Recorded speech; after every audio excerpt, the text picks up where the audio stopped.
أعوذ بالله من الشيطان الرجيم. بسم الله الرحمن الرحيم. الرحمن علم القرآن خلق الإنسان علمه البيان.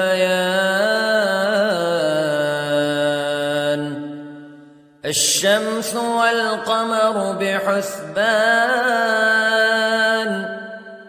والنجم والشجر يسجدان والسماء رفعها ووضع الميزان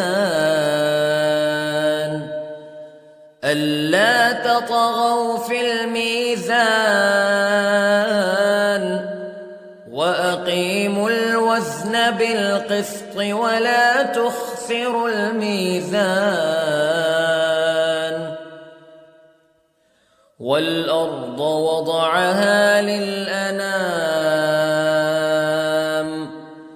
فيها فاكهة والنخل ذات الأكمام والحب ذو العصف والريحان فبأي آلاء ربكما تكذبان. خلق الإنسان من صلصال كالفخار وخلق الجان من مارج من نار فبأي آلاء ربكما تكذبان.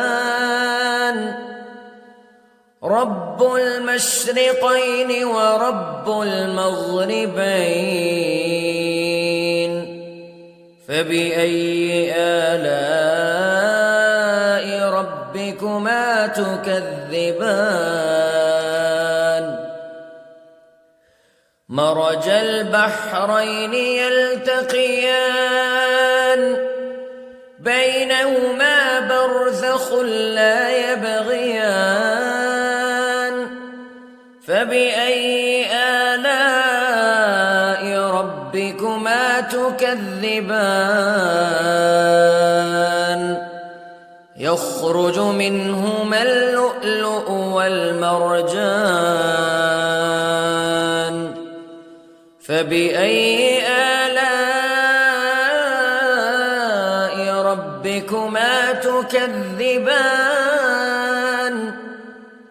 وله الجوار المنشآت في البحر كالأعلام فبأي آلاء ربكما تكذبان. كل من عليها فان ويبقى وجه ربك ذو الجلال والإكرام فبأي آلاء ربكما تكذبان. يسأله من في السماوات والأرض كل يوم هو في شأن فبأي آلاء ربكما تكذبان. سنفرغ لكم أيها الثقلان فبأي آلاء ربكما تكذبان.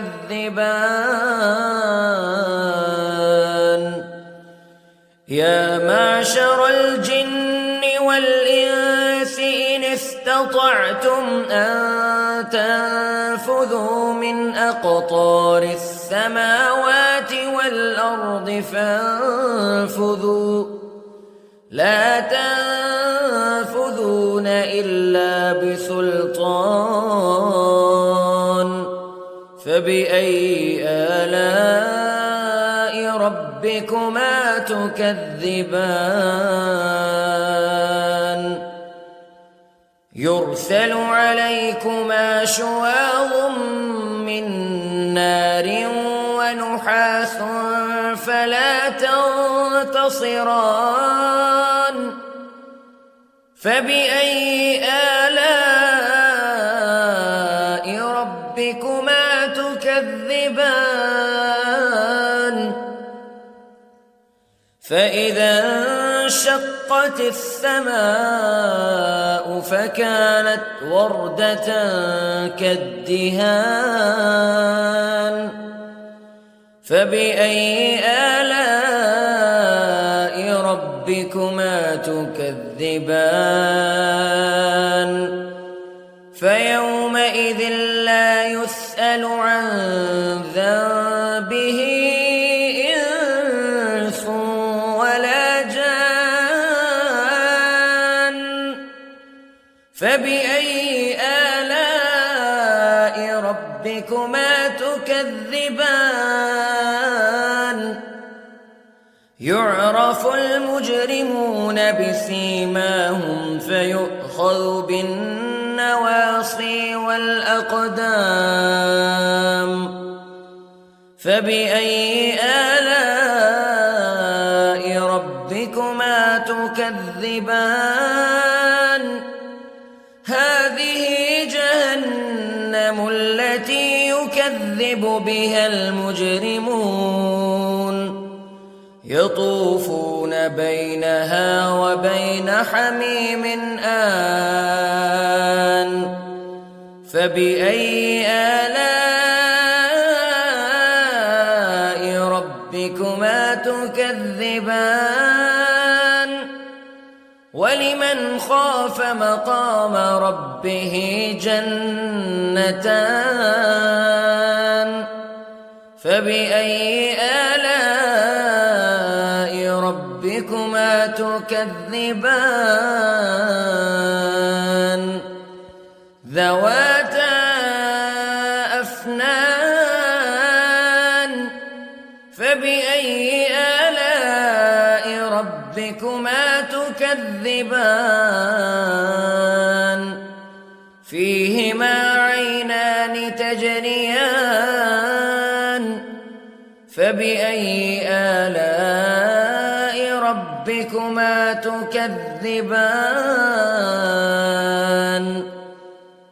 فيهما من كل فاكهة زوجان فبأي آلاء ربكما تكذبان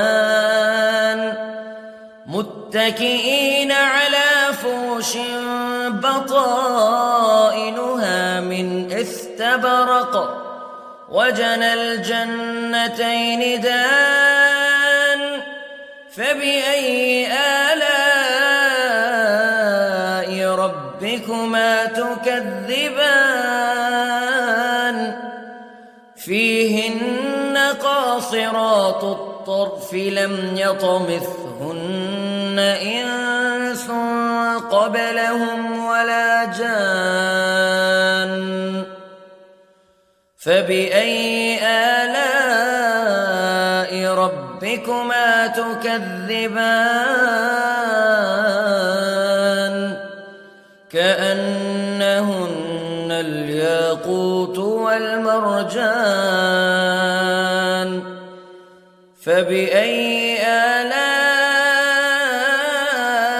ربكما تكذبان هل جزاء الإحسان إلا الإحسان فبأي آلاء ربكما تكذبان ومن دونهما جنتان فبأي آلاء ربكما تكذبان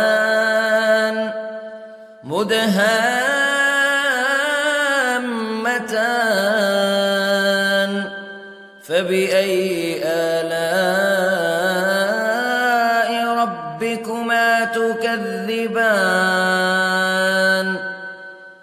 فيهما عينان نضاختان فبأي آلاء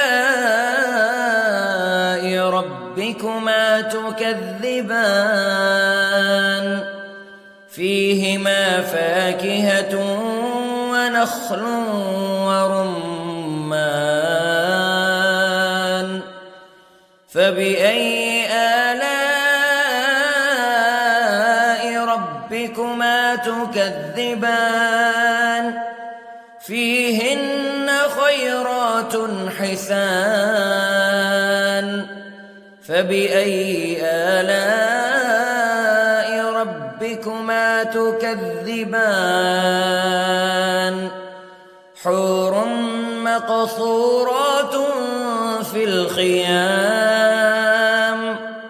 فبأي آلاء ربكما تكذبان لم يطمثهن إنس قبلهم ولا جان فبأي آلاء ربكما تكذبان متكئين على رفرف خضر وعبقري حسان فبأي آلاء ربكما تكذبان تبارك اسم ربك ذي الجلال والإكرام